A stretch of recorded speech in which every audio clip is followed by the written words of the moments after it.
Assalamualaikum warahmatullahi wabarakatuh. Wassalatu wassalamu ala asyrafil anbiya wal mursalin Sayyidina Muhammadin wa ala alihi wa sahbihi ajmain. Para sahabat ikhwan fillah, jumpa lagi dengan Hasan Madura, masih dalam channel yang sama. Dukung terus channel ini, mudah-mudahan bagi Anda yang mendukung, kita semua dijadikan orang yang sukses, sehat, fid dini wad dunya wal akhirah. Amin amin Allahumma amin. Para sahabat ikhwan fillah, dalam video kali ini adalah Ustadz Wafi sedang mempreteli sang debater Rudy Yohannes. Selamat menyaksikan.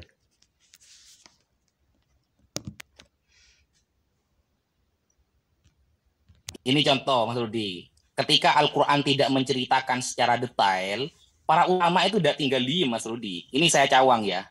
Ini. Al-awwal, qala kathirun minal mutakallimin. Mayoritas para ulama mengatakan, innal yahud lamma qasadu qatlahu rafa'ahu Allahu ta'ala ila sama. Ketika orang Yahudi ingin membunuh Nabi Isa alaihissalam, Allah mengangkatnya ke atas langit. Kan begitu. Fa khafa ru'asa'ul yahud min wuqu'il fitnah min awamihim. Nah, orang Yahudi tahu Nabi Isa sudah ada, maka pemimpin-pemimpin Yahudi takut terjadi fitnah dari kalangan orang-orang awam mereka. Oh, ini gimana ini, gak jadi pembunuhannya ini. Nah, akhirnya fa'akhadhu insanan wa qataluhu wa salabuhu wa labbasu 'alan nasi annahul masih. Kemudian dia pemimpin Yahudi ini mengambil orang laki-laki untuk digantikan akan dibunuh dan disalib pengganti Nabi Isa. Nah, wanasu makanu ya'rifunal masih illa bil ismi. Saat itu semua yang menyaksikan tidak ada yang tahu persis Nabi Isa itu seperti apa. Dia hanya tahu bahwa ada orang namanya Al-Masih. Hanya sedikit yang tahu, tidak semuanya. Kenapa? Li'annahu kana qalilul mukhalata linnas. Karena saat itu Al-Masih tidak banyak berinteraksi ke kota-kota, tidak banyak, hanya di sekitar itu saja.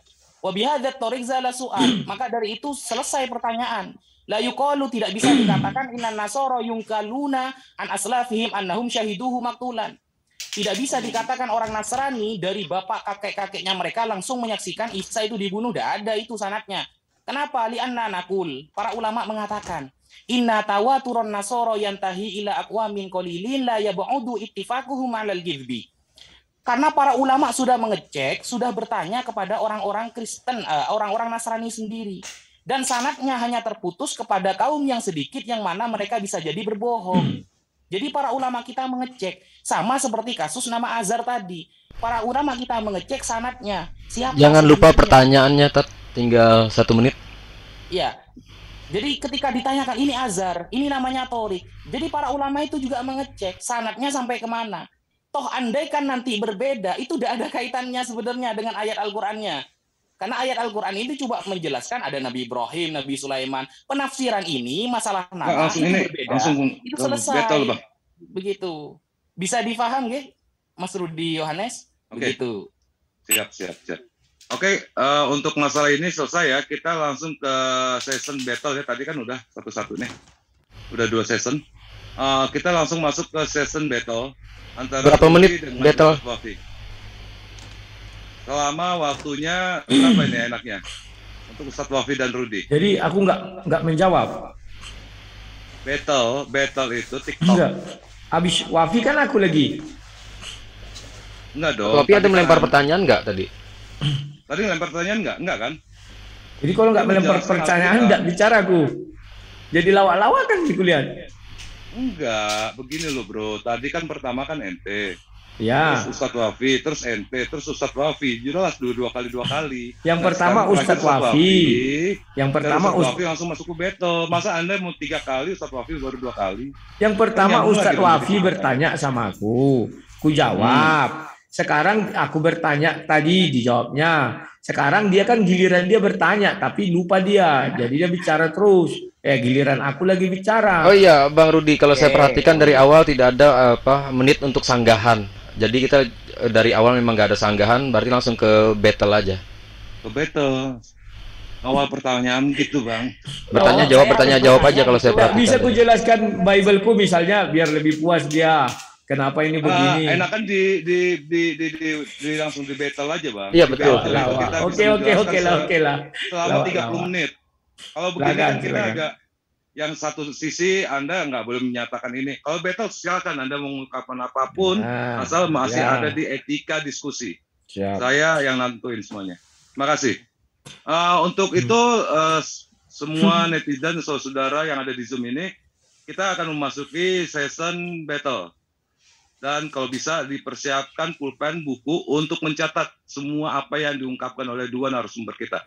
Tafadhol, Bang Rudi dan Ustadz Wafi. Silakan. Ya, silakan. Saya dulu, Mas Rudi. Boleh, silakan. Apa aja? Saya ingin bertanya, Mas Rudi, tentang kita jangan keluar tema ya. Penulisan Samuel dan Tawarikh. Monggo dijelaskan dulu. Bagaimana penulisan Samuel dan Tawarikh itu? Tafadhol. Oke, terima kasih. Bahwa Samuel dan Tawarikh adalah dua orang yang berbeda. Jadi itu mengandung namanya sudut pandang. Yang tidak boleh itu satu orang menulis dua hal yang bertolak belakang. Nah itu nggak bisa. Tapi kalau dua orang yang menulis hal yang berbeda, mungkin dia memandang dari perspektif lain. Contoh, ketika Samuel mengatakan pasukan Daud itu ada pasukan keretanya, pasukan berkudanya 7.000. Sementara di dalam Tawarikh dikatakan, saya agak lupa ayatnya, tapi agak saya jelaskannya 7.000, di Tawarikh dikatakan 1.500. Itu kan berbeda menyolok. Tetapi setelah kita teliti, di Samuel dikatakan 7.000 itu menyangkut kepalanya orang-orang yang masuk dalam pasukan kuda. Sementara di Tawarikh itu per satu kesatuan. Contoh, kalau zaman sekarang kita melihat pasukan tank, satu tank isinya kan bisa jadi 3 orang. Nah, si Samuel menceritakan 3 orang pasukan tank. Kalau Tawarikh mengatakan 1 orang, karena satu tank itu dia lihat hanya satu tanknya, tidak lihat isi di dalam orangnya. Nah, itu kira-kira yang bisa saya gambarkan.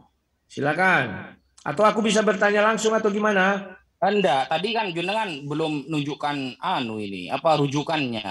Bahwa penulisan Tawarikh dan Samuel seperti yang Anda katakan itu Anda merujuk di mana, kan biar ada asumsi seperti itu. Loh, mungkin kan sudah jelas.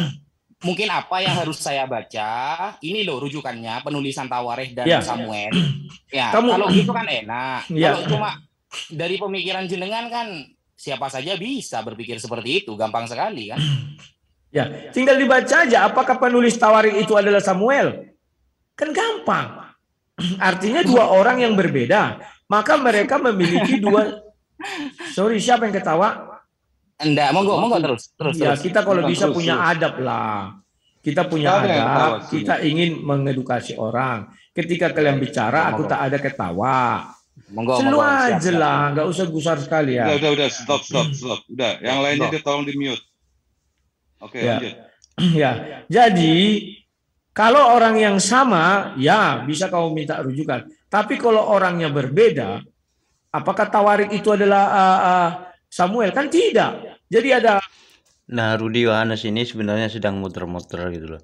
Jadi apa yang Rudi Yohanes katakan ini sebenarnya apa ya? Cuman alasan klise, bukan tidak ada rujukan, maksudnya tidak ada rujukan bahwa seperti itu di dalam Bible, nggak ada rujukan, cuman asumsi atau alat atau pembicaraan yang untuk menghindari dari pertanyaan Ustadz Wafi. Padahal tadi Ustadz Wafi menjelaskan bahwa di dalam Islam itu semuanya ada rujukannya. Artinya berdasarkan kitab ini itu seperti itu kalau di dalam Islam gitu loh. Nggak boleh misalkan gini, nggak boleh cuman asumsi kalau di dalam ajaran Islam. Tapi di dalam Bible kalau ditanyakan satu ayat misalkan antara yang satu dengan antara pendeta satunya dengan pendeta lainnya, maka itu jawabannya akan berbeda-beda pula gitu. Karena apa? Karena memang tidak ada rujukannya seperti itu. Yuk, naik lanjut. Hal yang sama terjadi perbedaan sudut pandang penulisan. Nah, sekarang aku bertanya ya, ketika kamu mengatakan di Allah SWT itu ada memerintahkan, ada nggak memerintahkan penulisan Al-Quran? Coba terangkan kepada kami. Silakan. Oke, saya jawab ya. Ya. Kalau jenengan mencari ya di ayat Al-Quran dari Al-Fatihah sampai An-Nas, memang nggak ada anjuran untuk menulis, nggak ada memang. Tapi yang menyuruh menulis itu adalah Rasulullah Shallallahu Alaihi Wasallam. Nah, karena yang menyuruh Rasulullah itu berarti dibenarkan juga oleh Allah. Kenapa? Karena di dalam Al-Quran, kullu ma atakumur rasul fakhudhuhu, kata Allah. Apapun yang dibawa, yang diperintahkan dan yang diucapkan oleh Rasulullah, maka taatilah, ambillah. Nah, ketika Rasulullah nyuruh nulis, ya sudah, berarti itu juga dari Allah. Makanya kalau andaikan penulisan Al-Quran itu dilarang, maka akan ada teguran dari Allah nanti. Loh, siapa yang nyuruh nulis? Seperti itu kan. Makanya Rasulullah mengangkat faktanya. Tunggu dulu, jangan dipotong. Oh, belum. Bentar, Ya, silakan. Belum disilakan Anda. Oke. Iya. Nah, saya kan ada rujukan, beda dengan Mas Rudi barusan. Penulisan Samuel dan Tawarikh jenengan hanya dari pikiran sendiri, tidak ada buku atau referensi yang Anda tunjukkan sama sekali bahwa menurut pendeta Profesor Unsinyur ini bahwa penulisan Tawarikh begini, penulisan Samuel begini, kan tidak ada dari tadi. Kalau cuma seperti itu, maka bagaimana orang Kristen bisa mengetahui mana sebenarnya kejadian yang benar? Apakah ada yang di Tawarikh atau yang di Samuel? Karena sangat banyak sekali. Contohnya Matius dan Lukas itu berapa kali berbeda itu. Sehingga kalau sama-sama percaya keduanya, maka ini sangat meragukan bagi kita. Karena yang namanya kebenaran itu cuma satu. Ketika sudah ada dua orang yang berbeda namanya, jumlahnya, dan keturunannya berbeda, maka kalau semuanya dibenarkan, berarti ada dua pribadi di sana. Sedangkan dalam penulisan Bible itu sebenarnya ada satu pribadi. Kok berbeda? Ini ayatnya loh ya. Kalau yang jenengan tanyakan tadi penafsiran di Al-Quran yang berbeda, itu penafsirannya, bukan ayatnya. Tapi ini ayatnya yang berbeda. Yang katanya Anda itu suci, yang kata Anda itu standarnya sudah jelas, ternyata berbeda-beda. Sehingga kalau hanya satu pribadi kok ada dua pendapat, dan itu ayatnya, itu sangat bermasalah, Mas Rudi. Makanya saya minta rujukan sampean. Mana penulisan Tawarikh dan mana penulisan Samuel. Menurut siapa dan bagaimana sejarahnya. Seharusnya Anda menampakkan referensinya, bukan hanya berbicara. Begitu, Mas. Tafadhol. Monggo. Oke, terima kasih. Ya, saya sudah merujuk kepada Bible. Saya tidak mau merujuk kepada Profesor Dr. Hantu Belau. Kenapa saya tidak mau merujuk kepada Profesor Dr. Hantu Belau? Karena Bible kami sudah mampu menjelaskan isinya sendiri. Bahwa penulis Tawarikh bukan Samuel. Itu saja. Paham ya? Nah, kalau Anda katakan bahwa di kitab suci Anda, perintah penulisan tidak ada. Kok berani-beraninya orang menuliskan? Perintah pembakaran pun tidak ada. Kok berani-beraninya orang membakar? Ya. Yang kemudian, apakah orang itu dalam menulis dibimbing oleh Roh Kudus, Jibril, atau tidak?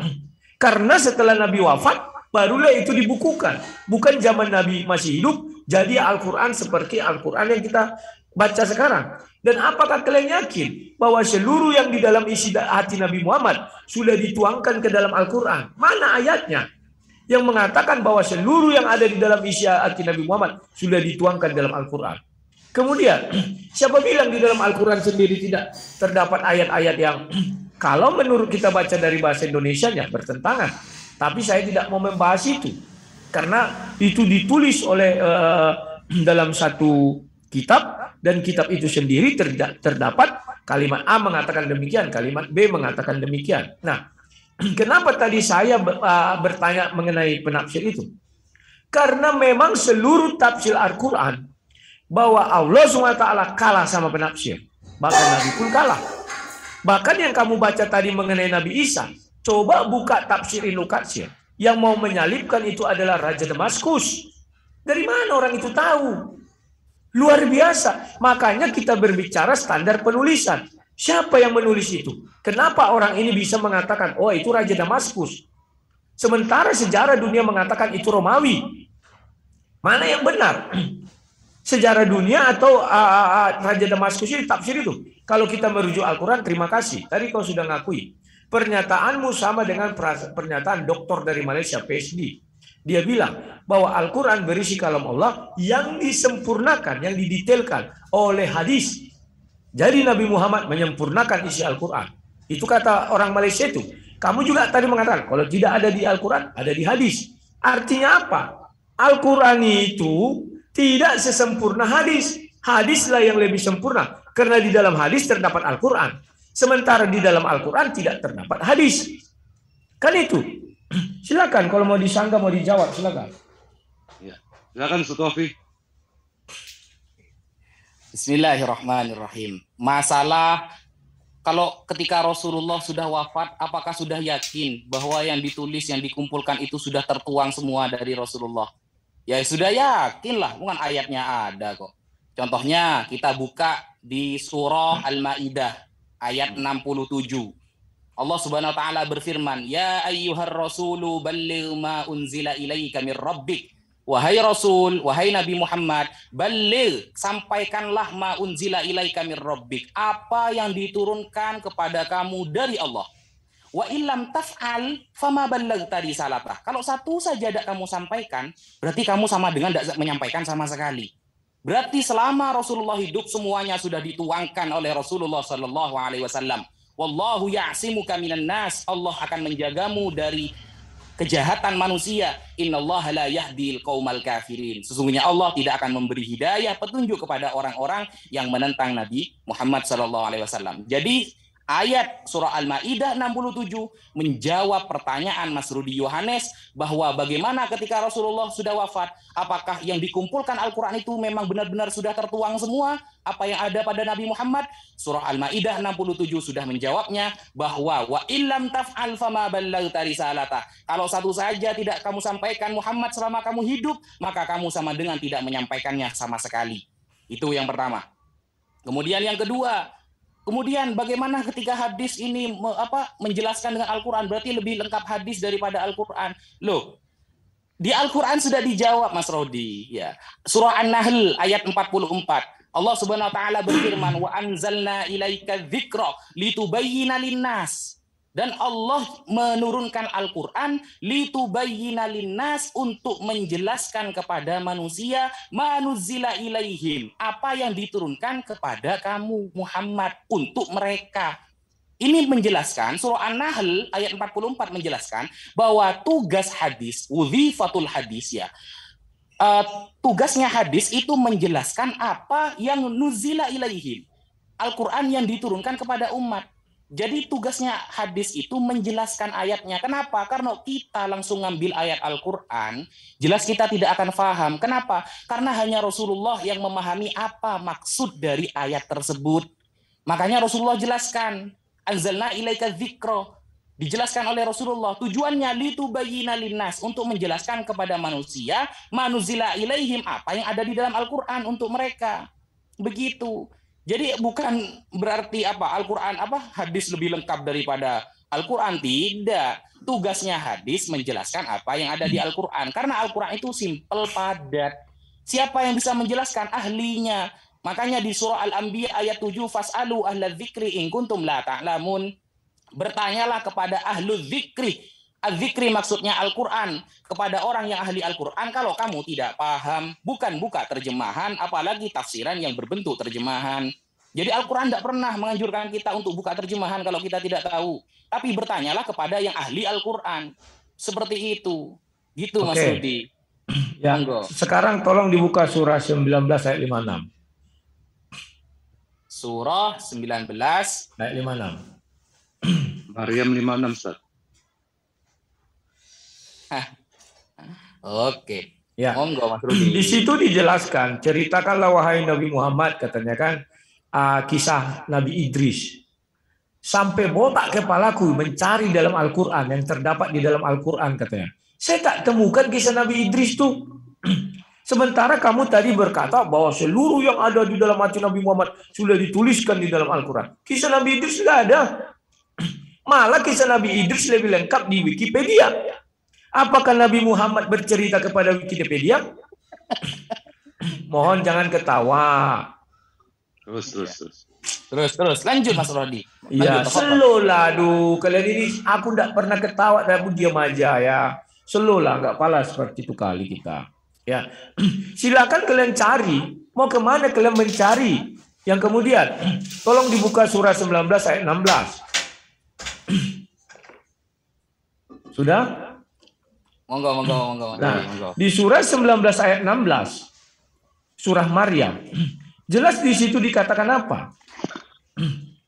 Dan ceritakanlah Muhammad kisah Maryam di dalam kitab Al-Quran, yaitu ketika dia mengasingkan diri dari keluarganya ke suatu tempat sebelah timur, Baitul Maqdis. Artinya, kisah Maryam ini tidak terdapat di kitab lain, hanya terdapat di Al-Quran. Artinya Maryam ini betul tidak hidup di zaman Nabi Isa atau di zaman abad 1. Tetapi tertulis semuanya mulai dari Al-Quran itu turun, yakni tahun 610. Itulah mulai ada kisah Maryam ini. Karena tidak ada. Aduh, Rudi Yohanes. Padahal di dalam Al-Quran itu ada banyak kalimat. Isa bin Maryam, Nabi Isa itu anaknya Maryam, seperti itu. Dan ada anjuran agar Nabi Muhammad menceritakan apa yang ada di dalam Al-Quran. Nah, Rudi Yohanes ini apa ya? Jadi menurut saya sih IQ-nya itu rendah karena nggak paham dengan kalimat seperti itu. Yuk, naik lanjut. Nih. Ada dibilang di kitab Injil, nggak ada. Tapi hanya terdapat di kitab Al-Quran. Ini sangat-sangat penting. Kenapa saya katakan sangat-sangat penting? Artinya kisah Maryam ini, seperti yang kamu katakan tadi, cerita-cerita dari orang jauh Israelian. Saya nggak ngerti kenapa cerita-cerita Israelian masuk ke dalam kitab suci. Cerita-cerita tentang orang yang 7 orang yang tertidur itu 300 tahun masuk ke dalam kitab suci. Ya, saya nggak ngerti. Sesudah itu, kenapa penafsir itu bisa menafsir? Saya bilang ada gunanya agar kita melihat benar nggak Al-Quran ini sudah 100% dari hati Nabi Muhammad. Ternyata tidak. Kenapa? Kamu tadi menafsir surah 4157. Membuka surah 4157. Tidak satu ayat pun terdapat di Quran mengenai sejarahnya itu. Al-Quran hanya menjelaskan bahwa Nabi Isa tidak disalib, tidak yang diserupakan ketika malam, tetapi tafsir bisa menjelaskan datang orang ke Damaskus, baru diperintahkan, baru mereka dikepung di rumah, baru Nabi Isa meminta siapa ya, dari Hawarian, ada anak muda, baru ditangkap langsung disalib malam itu. Dari mana mereka tahu? Di hadis pun ku cari nggak dapat aku. Luar biasa. Masa penafsir lebih paham daripada Allah SWT? Allah SWT tidak pernah berfirman tentang itu sedikit pun mengenai Damaskus dan lain-lain ya. Banyak lagi tafsir-tafsir. Contoh tadi yang aku kasih itu mengenai kambing itu. Kambing yang dikorbankan itu ya. Itu di sorga katanya. Dipelihara 40 tahun. Dari mana? Belum lagi kalau kita merujuk kepada hadis. Kamu bilang hadis itu apa yang dijelaskan. Itu sama saja kita mengatakan bahwa ada ucapan Allah yang belum dituangkan oleh Nabi Muhammad terdapatlah di hadis. Contoh, ketika Isra Mi'raj itu kan tidak ada ucapan mengenai apa namanya itu tawar menawar sholat itu di dalam Al-Quran. Banyak lagi mengenai firman Allah yang ada di dalam hadis tidak ada di dalam Al-Quran. Artinya apa? Hadis lebih sempurna daripada Al-Quran. Itu seperti yang dikatakan oleh Bapak Profesor Doktor dari Malaysia itu. Waktu itu saya di SDN. Al-Quran berisi kalamullah yang didetailkan atau disempurnakan oleh hadis. Jadi tolong dijelaskanlah. Silakan. Silakan Ustaz Wafi. Bismillahirrahmanirrahim. Jadi saya kan sudah katakan dari pertama, Al-Quran itu kalimatnya simpel dan padat. Yang memahaminya adalah Rasulullah SAW. Ketika Rasulullah disuruh oleh Allah untuk menceritakan bagaimana Nabi Idris wa kana siddiqon nabiyya. Ayo Muhammad ceritakan kepada umatmu bahwa Idris ini adalah seorang nabi dan beliau adalah nabi yang dapat dipercaya, yang siddiq, yang jujur. Lalu diceritakanlah oleh Nabi Muhammad SAW karena Al-Quran ini bukan kitab sejarah. Al-Quran bukan kitab sejarah. Makanya di dalam Al-Quran bahwa Al-Quran ini adalah Al-Quran yang sempurna ya, yufassilu bainal ayat, yang katanya menjelaskan antar ayat. Yang bisa menjelaskan itu Nabi Muhammad, orang yang sudah ada di bidangnya. Begitu.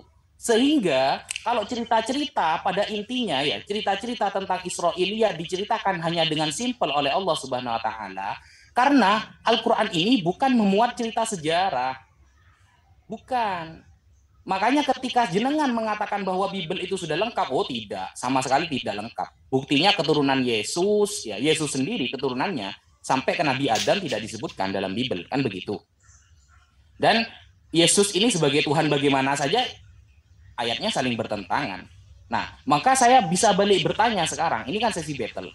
Ingat ya, Al-Quran bukan kitab sejarah. Sehingga penulisan Al-Quran, Allah menurunkan firman kepada Rasulullah SAW itu dengan bahasa yang simpel. Nah, bagaimana lengkapnya? Maka Rasulullah SAW menjelaskannya. Loh, lalu berarti hadis lebih lengkap dong daripada Al-Quran? Bukan seperti itu pemikirannya. Di Al-Quran ini sudah ada pondasinya. Nah, penjelasannya dari Rasulullah SAW. Makanya para ulama kenapa lebih memahami ayat Al-Quran daripada kita yang awam. Contoh, wasariku wasariqatu faqta'u aydiyahuma. Pencuri laki-laki dan pencuri perempuan ketika mencuri sampai batas 1 nisab maka dipotong tangannya. Nah, sampai mana batasan tangan itu? Nah, di sana aja dijelaskan oleh Nabi Muhammad, oleh para sahabat, dan disampaikan oleh para ulama. Itu maksudnya. Jadi hadis itu penjelasan. Begitu loh. Bukan berarti hadis lebih lengkap, tidak gitu. Nah, kalau memang tadi kata Mas Rudi ya, kalau 2 penulis pasti ada yang berbeda itu. Kalau dalam kitab Bible kan ya, kalau 2 penulis berarti berbeda. Wah, ini sebenarnya meragukan. Berarti Bible itu adalah skripsi kan seperti itu, skripsi yang ditolak oleh dosennya. Kenapa? Karena banyak penulisnya. Setelah banyak penulisnya, ternyata ada cerita sejarah penulisannya ada. Hanya penyampaian Mas Rudi tidak menyebutkan referensi sama sekali. Kalau sekarang kita buka di 1 penulis yang bertentangan, itu ada Mas Rudi. 1 penulisnya tapi bertentangan. Contohnya Yohanes. Ya. Kita buka di Yohanes contohnya. Yohanes 5, butir ke-31. Dengan tegas Yohanes mengatakan bahwa kesaksian Yesus tentang dirinya itu tidak benar. Tapi Yohanes dalam Yohanes pasal 8, butir ke-14, mengatakan kalau kesaksian Yesus itu benar. Nah, itu kan bertentangan. Bahkan Yohanes menentang semua umat Kristen di dunia. Yohanes menentang semua umat Kristen di dunia. Dengan mengatakan dalam pasal 5, butir ke-37, yang namanya Tuhan itu tidak bisa didengar dan tidak bisa dilihat. Maka benarlah kata Bilangan 23 pasal 19, butir 19 mengatakan Tuhan bukan manusia dan Tuhan juga bukan anak manusia. Yohanes lebih pintar daripada umat Kristen sedunia. Tapi ternyata Yohanes sendiri saling bertentangan. Kesaksian tentang Yesus ketika menyaksikan tentang dirinya sendiri, kata Yohanes 5 butir 31 tidak benar. Tapi kata Yohanes 8:14 ternyata benar. Nah, ini 1 penulis tapi saling bertentangan. Pemikirannya itu bagaimana itu menjawabnya? Monggo. Oke, terima kasih. Ya, saya mulai dari Yohanes 5 ayat 31 ya, saya share screen aja dulu. Itu nggak bisa saya share screen loh. Alatnya. Bisa bentar. Oke, silakan. Oh ya, ini ada iklan terus. Tempat siapa nih? Oh ya, saya share screen ini. Oke. Kalau aku bersaksi tentang diriku sendiri, maka kesaksianku itu tidak benar. Ya, kalian melihat di sini ayat ini bicara tentang apa? Aku tidak dapat berbuat apa-apa dari diriku sendiri. Aku menghakimi sesuai dengan apa yang kudengar, dan penghakimanku adil sebab aku tidak menuruti kehendakku sendiri, melainkan kehendak Dia yang mengutus aku. Ya, ayat ini bercerita tentang bagaimana Yesus itu. Di Yohanes 10 ayat 30 dikatakan aku dan Bapa adalah satu. Ya, jadi kalau aku jelaskan ini bahwa sebentar, kalau aku membuat perumpamaan, saat ini kalian sedang mendengar suaraku, oke? Bahwa suaraku itu adalah aku. Kemudian aku mengutus, kalau hidupkan kameraku, maka kalian melihat aku dalam bentuk citraku. Maka aku berkata, aku tidak berbuat apa-apa dari diriku, betul. Karena digitalku yang bernama Sang Debater itu, yang mengutus adalah Rudi Yohanes yang daging. Paham ya?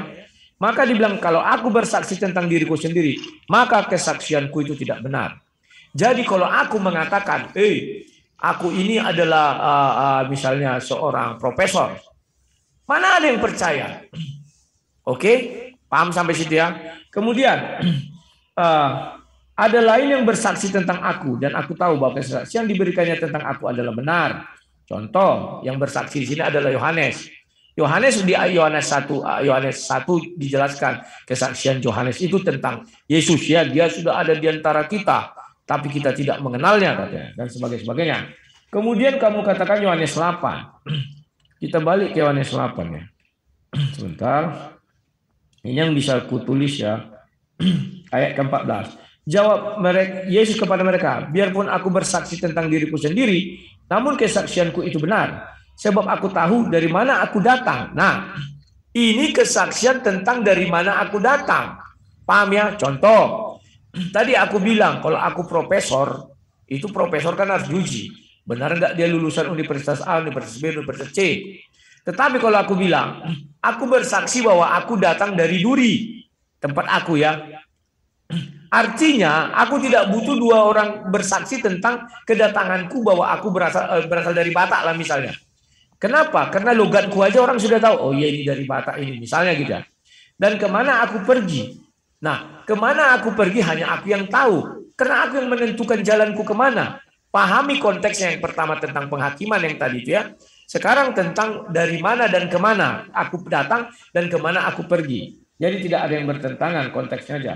Kemudian Yohanes 5 ayat 37. Sebentar. 5 ayat 37. Bapa yang mengutus aku, dia yang bersaksi tentang aku. Kamu tidak pernah mendengar suaranya, rupanya pun tidak pernah kamu lihat. Betul. Saat itu Yesus sedang berbicara di hadapan orang banyak. Saat itu Yesus sedang berbicara di hadapan orang pada tahun abad ke-1.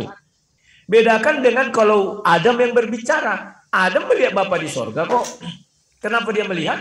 Orang di Taman Eden dia dipakaikan pakaian sama Bapa di sorga sebelum diusir. Jadi kalimat ini tidak bisa dipukul rata. Seluruh manusia tidak ada melihat Tuhan. Oh, tidak begitu. Ya.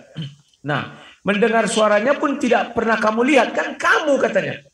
Kalimat kamu di sini merujuk kepada orang-orang yang ada di situ.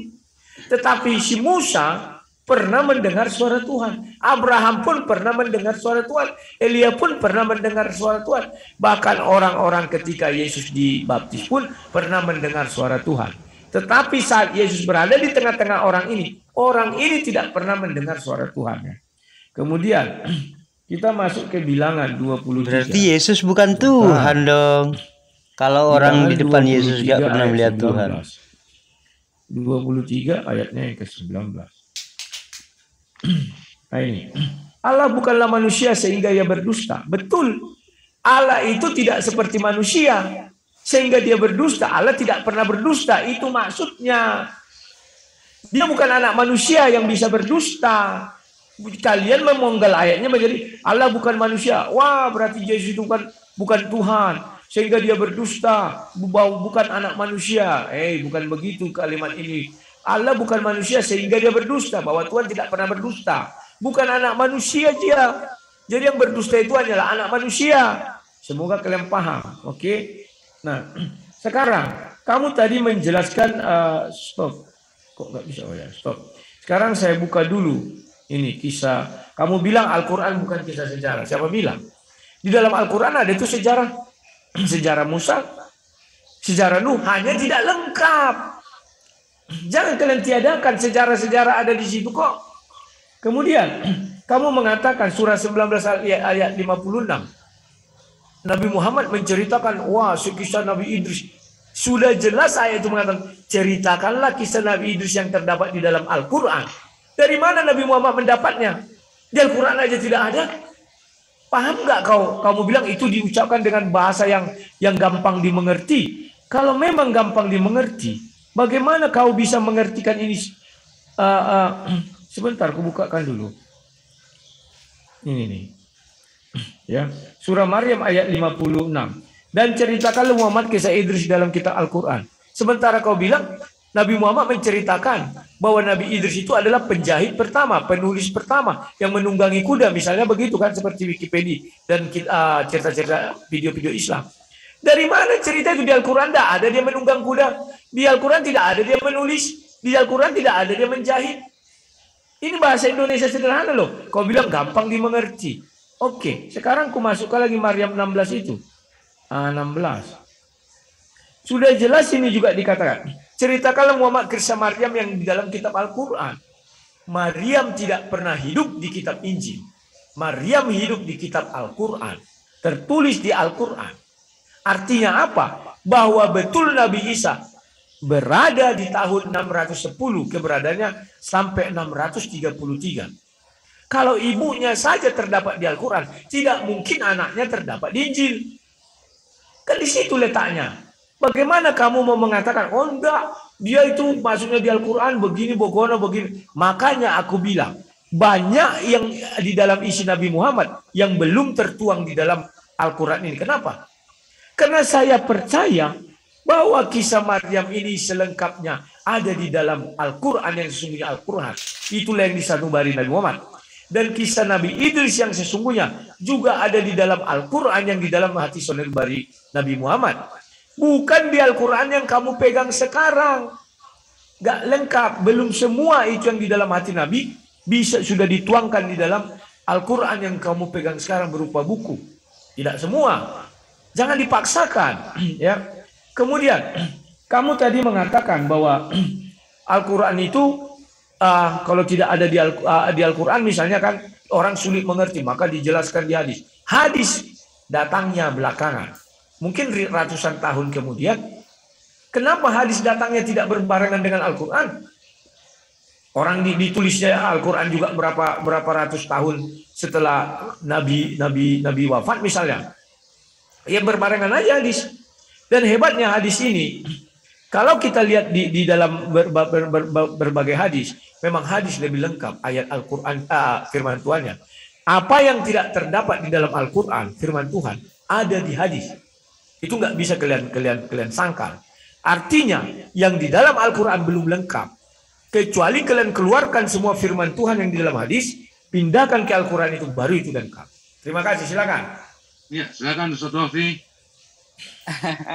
Oke, bismillahirrahmanirrahim. Bisa saya screen ya?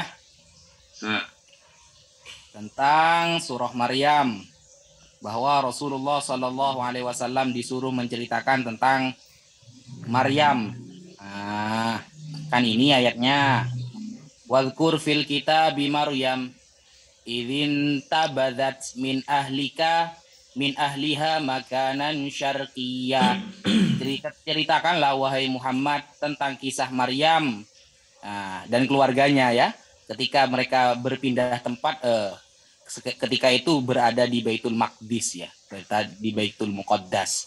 Nah, cerita itu diperintahkan oleh Allah Subhanahu wa taala agar Nabi Muhammad menceritakannya kepada umatnya. Ceritanya di mana? Nah, ceritanya contohnya di dalam surah Ali Imran. Ini surah Ali Imran. Saya kasih tanda. Nah, fi Ali Imran, di dalam surah Ali Imran contohnya itu suruh ceritakan oleh Nabi Muhammad, wa annaha nadzaratha muharrarah ay takhdimu masjidah Baitul Maqdis, saat menjadi khaddamnya Masjid Baitul Maqdis, wa kanu yataqarrabuna bidzalik, dan saat itu mereka mendekat ya, atau mendekatkan diri kepada Allah di Baitul Maqdis. Ayatnya surah Al Imran ayat 37, fataqabbalaha rabbuha biqabulin hasan wa ambatha nabatan hasana. Seperti itu. Oh, sudah habis ya? Sudah. Iya. Sudah 30 menit. Oke, terima kasih. Apa mau ditambah lagi? Enggak usah lah. Oke, sudah malam. Itu, aku nanti silakan. Jam 2 pagi harus berangkat keluar kota. Mas Rudi, saya sudah masih punya pertanyaan tentang kodek-kodek ini loh, tentang penulisannya ini loh. Ya, begini aja ku jawab. Begini aja ku jawab biar Bapak puas bahwa saya hanya mengimani yang sudah di kanon 325. Oke, itu pertanyaan saya. Ya. Berarti LAI sudah di kanon ya? Sudah pasti di kanon ya? Ya, kami mempercaya yang sudah di kanon 325 itu aja. Oke, berarti gitu LAI aja dulu Pak ya. Semua ya. Besok tunggu. Satu pertanyaan. Kalau ya. Berarti LAI sudah benar semua itu ya? Sudah ada yang salah ya? Kalau dikatakan LAI sudah benar semua atau ada yang salah, kalau dibilang tentang terjemahan itu kan kita dalam bahasa Indonesia. Tergantung bahasa Indonesianya lagi nanti. Kalau ada perkembangannya lagi, itu berubah lagi terjemahannya. Oke. kita bahas original teks sekarang ya, gimana Yunaninya? Kita bicara besok saja. Sedikit Halo. kok, cuma 1 kok. Karena aku 5 jam menit 2 aja, harus keluar kota. Jam 2 harus keluar 5 kota. menit aja, saya kasih Ya, waktu. silakan 5 menit ya. Ya. Ya. Saya tanya sekarang, LAI itu merujuk kepada kodek yang dikanonisasi yang mana? Coba. Ya, kamu tanya aja ke LAI. Astagfirullah. Loh, kan saya bukan orang LAI, gimana sih? Kan logikanya Katanya masuk ya. LAI katanya sudah benar semua, sudah dikanonisasi. Saya nanya, rujukan LAI itu di kodek yang mana? Yang persis seperti LAI itu, sehingga itu yang dibenarkan dan kodek yang lain yang tidak dibenarkan, begitu. Ya, makanya aku bilang, kalau kau nanya LAI, aku bukan orang LAI. Kalau ku jawab, aku ngarang-ngarang. Kalau aku ngarang-ngarang, artinya aku berbohong. Lebih bagus ku katakan kau tanya saja sama orang LAI. Tetapi kalau kau tanya isi Al-Quran, isi Bible yang ku pegang sekarang, ku jawab dari ujung ke ujung. Paham dah? Oh, intinya berarti jenengan belum mempelajari tentang kodek-kodek LAI itu berarti ya? Ya, Gampangnya kan seperti itu. karena tugasku bukan untuk mempelajari kodek-kodek itu. Buat apa ku pelajari lagi itu? Karena itu sudah di Konsili 325, sudah jadi dan memang ada terjadi perpecahan antara Katolik dan Protestan. Tetapi itu tidak jauh beda ya, karena ada iman mereka sekitar 7 kitab itu ya. Jadi itu bagiku apa yang kupegang sekarang tidak perlu ku tafsir lagi ke sana kemari. Kenapa? Orang aku sudah tinggal beriman, berbahagialah orang yang tidak melihat tetapi percaya. Karena iman Kristen itu tidak terletak di dalam tulisan aslinya, tetapi terletak di dalam perilaku kehidupan sehari-hari di dalam Yesus Kristus. Oh, loh, kan jenengan tahu Yesus itu sebagai Tuhan kan gara-gara ada tulisan di Bible. Lalu ketika tulisannya masih diperdebatkan, bagaimana Anda mempercayai itu? Oke, saya memang mengetahui Yesus sebagai Tuhan karena ada tulisan di Bible. Tetapi perlu diingat, bukan dari Perjanjian Baru, tetapi justru dari Perjanjian Lama. Kenapa saya katakan dari?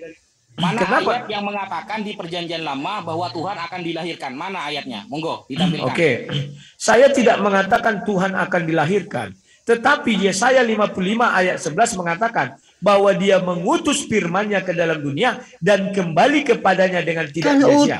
Artinya Yesus diutus ke dalam dunia dan kembali kepada Bapa di sorga juga dengan tidak sia-sia. Bukan masalah melahirkan, dilahirkan.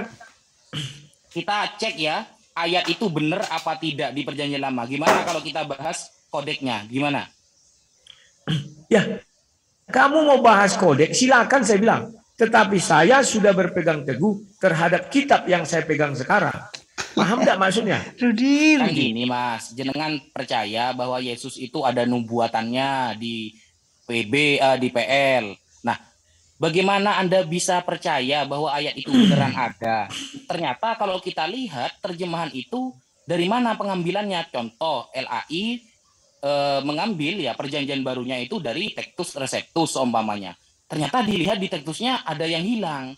Tapi di kodek yang lain tambah banyak hilangnya. Lah, berarti kan jenengan sekarang menjadi korban copy paste, Mas. Kan gitu. Oke, ku jawab. Memang Al-Quran itu hanya ada satu versi. Banyak versi. Apa kita harus mempercayai semua versi-versi itu? Kan tidak. Nah, mana yang kau bedanya- pegang sekarang? Sebentar. Mana Ya. yang kau pegang sekarang itulah yang kau imani. Tidak perlu harus kubuka versi si A, si B, si C, si D. Saya hanya bertanya apa yang kau pegang sekarang. Demikian juga kau bertanya kepada saya apa yang saya pegang sekarang. Paham enggak?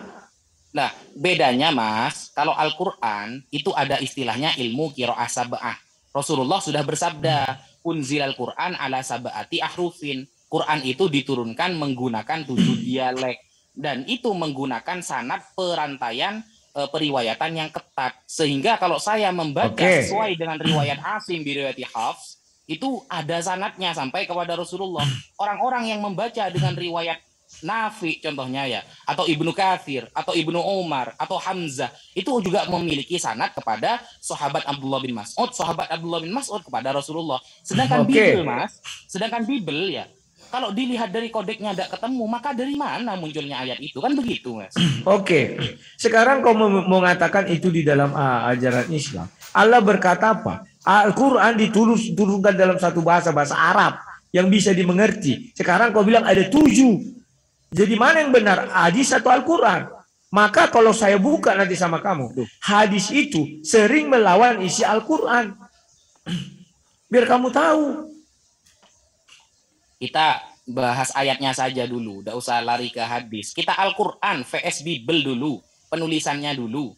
Jangan lari ke hadis. Tadi kan sudah, kamu tadi sudah mengakui tidak ada perintah untuk menuliskan Al-Quran. Itu aja kalian sudah kalah harusnya. Kenapa sekarang ada Al-Quran?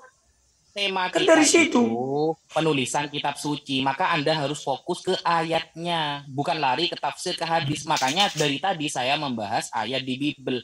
Kalau ayat perintah ini menulis saja nggak ada, terus apa yang kau jelaskan sama aku omong kosong? Kan ayatnya itu sudah berbentuk terjemahan. Waktunya habis. Ya, oke. Nah, Rudi Yohanes ini menyatakan bahwa di dalam Al-Quran tidak ada perintah secara tersurat gitu ya. Artinya secara track agar supaya Al-Quran ini dituliskan. Nah, inilah memang ya, Al-Quran ini memang butuh kecerdasan seperti itu. Artinya jika IQ orang itu di bawah rata-rata tidak mungkin memahami Al-Quran seperti itu. Makanya Al-Quran ini butuh ilmu. Al-Quran ini memang butuh IQ kecerdasan seperti itu. Memang butuh kecerdasan. Butuh orang-orang yang memang betul-betul cerdas untuk memahami Al-Quran. Seperti itu Pak Rudi. Nah, sebenarnya di dalam Al-Quran ketika dikatakan dzalikal kitabu, ini kitab. Nah, ketika disebut kitab itu sebenarnya sudah ada anjuran sudah ada anjuran atau perintah kepada Nabi Muhammad untuk agar supaya Al-Quran ini ditulis. Karena apa? Karena kata kitab itu sendiri adalah sesuatu yang tertulis gitu loh. Sedangkan pewahyuan Al-Quran tidak melalui tulisan gitu loh. Artinya Al-Quran ini kan diwahyukan tidak dengan tulisan kepada Nabi Muhammad, kan seperti itu. Nah, kenapa di sini dikatakan kitab? Ini menunjukkan bahwa apa yang diwahyukan kepada Nabi Muhammad yang berupa Al-Quran itu dianjurkan dituliskan hingga disebut dengan hadzal kitab, dzalikal kitab, seperti itu. Nah, disinilah yang saya maksud bahwa orang yang membaca Al-Quran ini jika ingin paham memang butuh kecerdasan yang tinggi. Kalau hanya sekelas Pak Rudi, pendeta Rudi Yohanes, ya nggak mungkin lah seperti itu. Dia itu harus banyak belajar lagi agar supaya IQ-nya itu memang betul-betul cerdas gitu Rudi Yohanes ini. Terima kasih, sampai di sini saja. Wassalamualaikum warahmatullahi wabarakatuh.